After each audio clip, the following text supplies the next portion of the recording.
Assalamu alaikum everyone. This is Tasam Blog Films. Welcome to my another blog. আজকে আমাদের গন্তব্যস্থান হচ্ছে চট্টগ্রামের অপরূপ সৌন্দর্যের লীলাভূমি বান্দরবন।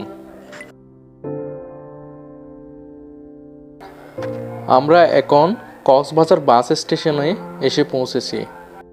এখন বেলা বাজে ঠিক 12টা। আমরা কক্সবাজার বাস স্ট্যান্ড থেকে ফুরবি টিকিট কাউন্টার থেকে বান্দরবনের উদ্দেশ্যে দুটি টিকিট সংগ্রহ করে নিলাম। কক্সবাজার থেকে প্রতিজনের বাস ভাড়া পড়েছে 170 টাকা। আর আপনারা যারা ঢাকা থেকে বান্দরবন আসতে চান তাদের উদ্দেশ্যে রাজধানী ঢাকা হতে সরাসরি বান্দরবন যাওয়ার জন্য বাস ছাড়া দ্বিতীয় কোনো ব্যবস্থা নেই। যদি রেলওয়ে কিংবা আকাশপথে বান্দরবন যেতে চান সেক্ষেত্রে ট্রেন বা প্লেনে চড়ে প্রথম চট্টগ্রামে আসতে পারেন। চট্টগ্রাম থেকে বান্দরবন যাওয়ার বাস পাওয়া যায়। ঢাকা থেকে সরাসরি বাসে বান্দরবন যাওয়া সবচেয়ে ভালো এবং আরামদায়ক। বাস হচ্ছে ঢাকা থেকে সরাসরি বান্দরবন যাওয়ার সবচেয়ে জনপ্রিয় মাধ্যম। রাজধানী ঢাকার বিভিন্ন স্থান থেকে দেশ ট্রাভেলস, এসালম, চৌদিয়া, সেন্ট মার্টিন পরিবহন, ইউনিক, হানিফ, শ্যামলী, ইগল এবং ডলফিন পরিবহনে নন এসি বাস বান্দরবনের উদ্দেশ্যে ছেড়ে যায়। ঢাকা থেকে বান্দরবনের দূরত্ব প্রায় 326 কিলোমিটার এবং বাসে বান্দরবন যেতে সময় লাগে প্রায় 8-10 ঘন্টা। আর বান্দরবানগামী এসি বাসের মধ্যে আছে দেশ ট্রাভেলস, সেন্ট মার্টিন পরিবহন, সেন্ট মার্টিন হুন্দাই পরিবহন, শ্যামলী পরিবহন, হানিফ এন্টারপ্রাইজ। আপনি যদি নন এসি বাসে যেতে চান সেক্ষেত্রে আপনার ভাড়া পড়বে 620 থেকে 650 টাকা। আর আপনি যদি এসি বাসে যেতে চান সেক্ষেত্রে আপনার ভাড়া পড়বে 950 থেকে 1500 টাকা পর্যন্ত।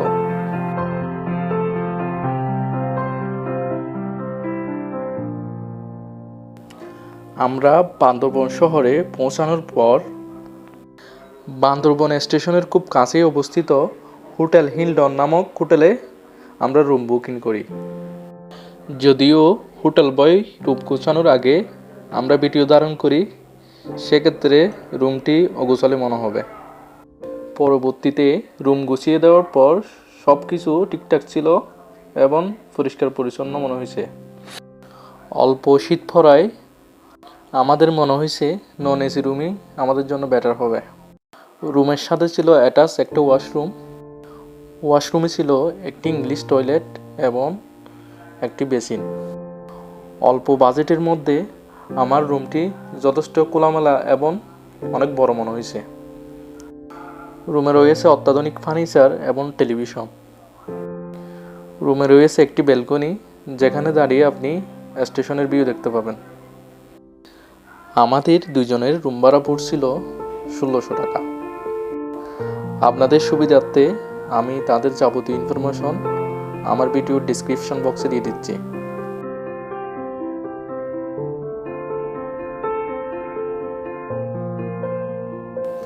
এখানে দেখতে পাচ্ছেন তাদের অনেক রকমের রুম রয়েছে। এক একটি রুমের এক এক রকম ভাড়া। আপনাদের সুবিধা অনুযায়ী আপনারা আপনাদের রুম বেছে নিতে পারেন।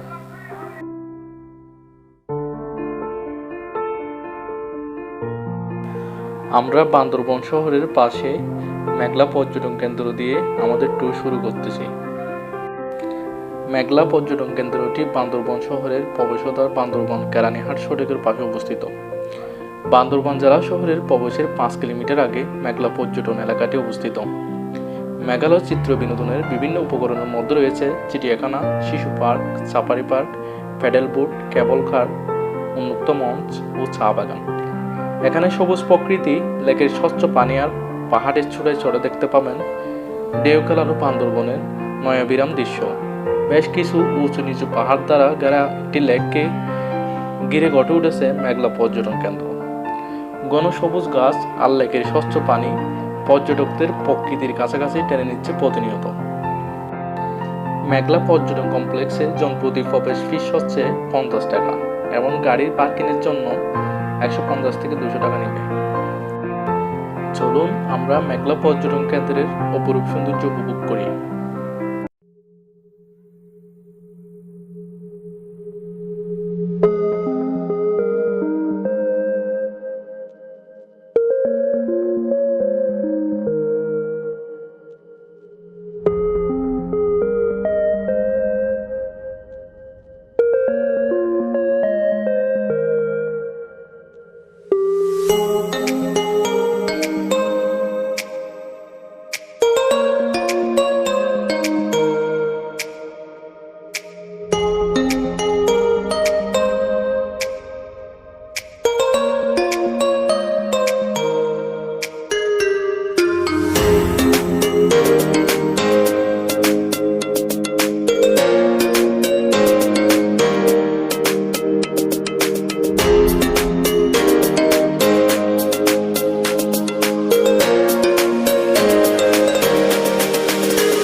সন্ধ্যা হয়ে যাওয়ার কারণে আমরা প্রথম দিন ভিডিও বেশি দীর্ঘায়িত করতে পারি নাই, তাই পরের দিন সকালে আমরা রওনা দিলাম নীলগিরি, নীলাচল, চিম্বুক পাহাড়, শৈলপ্রপাত এগুলোর উদ্দেশ্যে। যাওয়ার পথে বান্দরবন স্টেশনের একটি হোটেল থেকে আমরা সকালে নাস্তাটা সেরে নিলাম।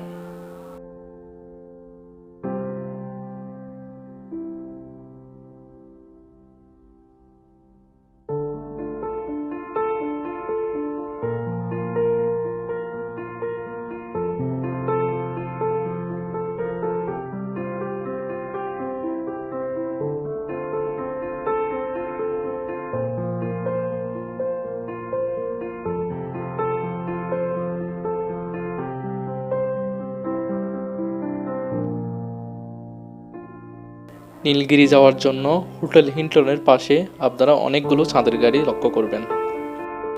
আপনারা অবশ্যই চেষ্টা করবেন 6-7 জন মিলে একটি গ্রুপ করে যাওয়ার জন্য। হ্যালো গাইস, আমরা নীলগিরির উদ্দেশ্যে রওনা দিচ্ছি। আমরা এখন আছি বান্দরবন বাস পয়েন্টে, হোটেল হিলটনের অপোজিটে, যেখানে আপনারা অনেক চাঁদের গাড়ি দেখতে পাবেন। ফাইনালি আমরা একটি চাঁদের গাড়ি ভাড়া করলাম।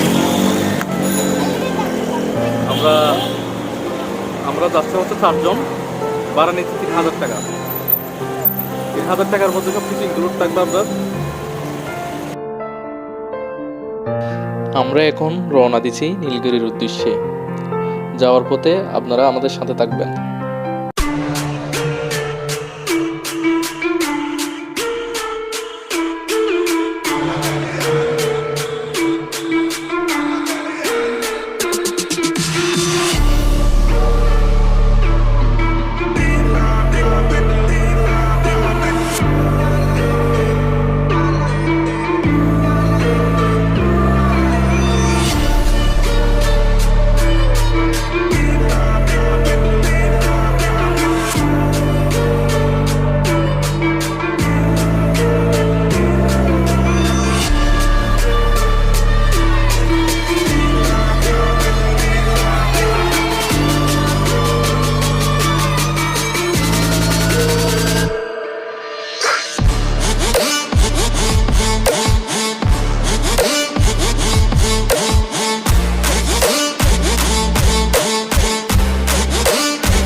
আমরা এখন এসে পৌঁছেছি সে অপরূপ সৌন্দর্যের লীলাভূমি নীলগিরিতে। নীলগিরিকে বলা হয় বাংলার দার্জিলিং। দিগন্ত জুড়ে সবুজ পাহাড় আর মেঘের লুকোচুরি যে কাউকে এর রূপ দিয়ে বিমোহিত করে রাখবে। যদি সমুদ্রপৃষ্ঠ থেকে 2200 ফুট উচ্চতায় মেঘ ছোঁয়ার ইচ্ছে থাকে, তাহলে নীলগিরি আপনার সেই ইচ্ছে পূরণ করবে।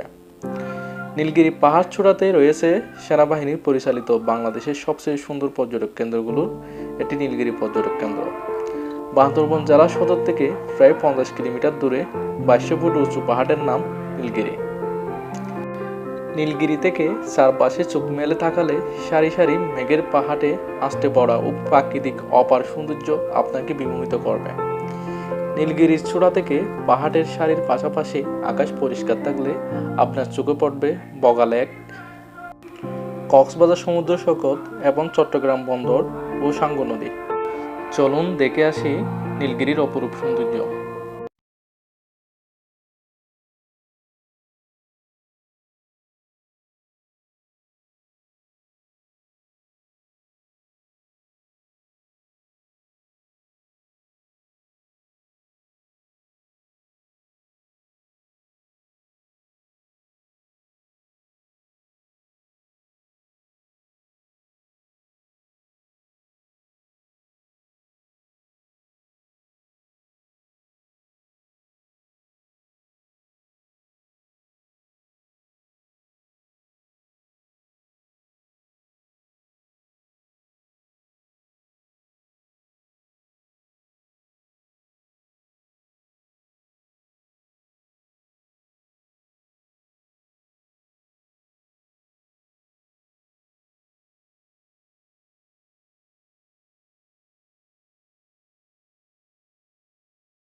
আমরা এখন চিম্বুক পাহাড়ে এসে পৌঁছেছি।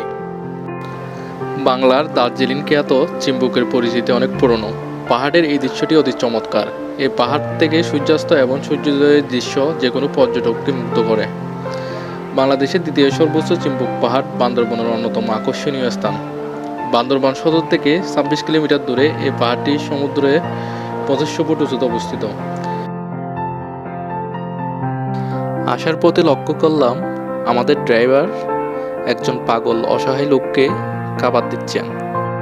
ওনার থেকে জানতে পারলাম লোকটি প্রায় সময় এখানে রাস্তার পাশে বসে থাকেন এবং আমাদের ড্রাইভার প্রতিদিন এই রাস্তা দিয়ে যাওয়ার পথে ওনাকে নাকি খাবার দিয়ে যান। ওনার এই পরোপকারী মনুষ্যত্ব থেকে আমি ওনাকে পার্সোনালি স্যালুট জানাই। আমরা এখন এসে পৌঁছালাম শৈলপ্রপাত। শৈলপ্রপাত ঝর্ণা বান্দরবন জেলা শহর থেকে 8 কিলোমিটার দূরে বান্দরবন থানচি রোডের পাশে অবস্থিত। বাংলাদেশে অতি পরিচিত ঝর্ণাগুলোর মধ্যে শৈলপ্রপাত অন্যতম। পর্যটন নগরী বান্দরবানের কাছে হওয়ায় সারা বছরই পর্যটক সমাগমে মুখরিত থাকে স্বচ্ছ ও ঠান্ডা পানির এই ঝর্ণাটি। এই ঝর্ণার বিশেষ বৈশিষ্ট্য হচ্ছে সবসময় বহমান হিমশীতল পানির ধারা, যা শৈলপ্রপাতকে বান্দরবনের একটি আকর্ষণীয় পর্যটন স্থান হিসেবে করে নিয়েছে। এছাড়া এই ঝর্ণার পাশে পিকনিক করার জন্য রয়েছে আদর্শ পরিবেশ। পাহাড়, ঝর্ণা এবং গ্রামীণ জীবনযাত্রার মিতালি দেখতে আপনাকে অবশ্যই শৈলপ্রপাতে যেতে হবে।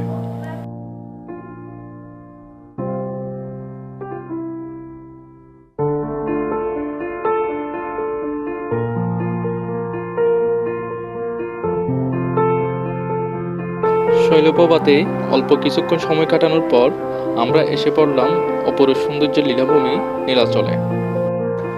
নীলাচল পর্যটন কেন্দ্র বান্দরবন শহর থেকে মাত্র 5 কিলোমিটার দূরে সমুদ্রপৃষ্ঠ থেকে প্রায় 2000 ফুট উচ্চতায় টাইগার পাড়ে পাহাড়ের উপর অবস্থিত। নীলাচলে রয়েছে আকাশ, পাহাড় আর মেঘের অপূর্ব মিতালি আর তুলনাহীন প্রাকৃতিক সৌন্দর্য। সকালে মেঘের বেলার খেলা আর বিকালে সূর্যাস্ত, এই দুটির সময়ই নীলাচল তার পুনরূপ ধারণ করে।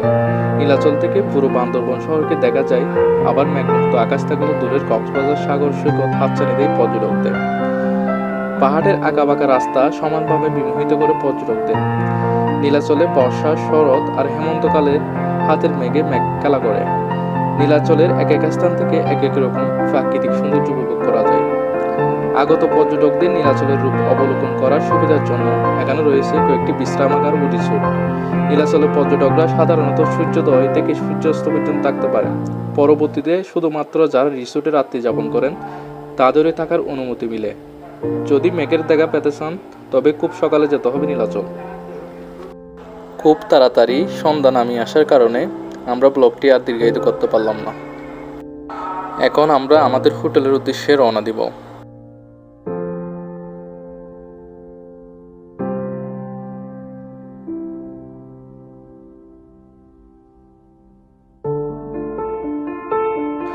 আমরা পরের দিন সকালে হোটেল চেক আউট করে আমরা কক্সবাজারের উদ্দেশ্যে রওনা দিচ্ছি। আমরা খুব সফলতার সাথে আমাদের বান্দরবন ট্যুর শেষ করলাম। আমাদের এই ট্যুরটি স্মৃতি হয়ে থাকবে। সবাই আমাদের জন্য দোয়া করবেন। পরে অন্য কোনো ভিডিও নিয়ে আপনাদের সামনে হাজির হবে ইনশাআল্লাহ। ততক্ষণে আপনারা লাইক, কমেন্ট এবং সাবস্ক্রাইব করে আমার সাথে থাকুন। সবাই ভালো থাকবেন, সুস্থ থাকবেন। আসসালামু আলাইকুম, আল্লাহ হাফেজ।